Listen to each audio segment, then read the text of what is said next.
Thank you aunty. खाली हो जाए तो वहाँ रखना। हाँ ठीक है। मौसम में कई दिनों से लगातार बारिश हो रही है। हमारे लिसनर्स बाहर निकलते समय रेनकोट या छाता जरूर ले, नहीं तो तबीयत खराब हो सकती है। कल इसी समय मिलते हैं कुछ और स्पेशल बातों के साथ। वो दौड़ क्यों नहीं रहा है?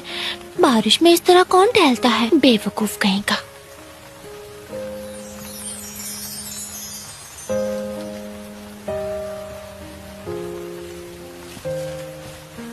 आंटी 2 कोल्ड ड्रिंक देना। हाँ थैंक यू।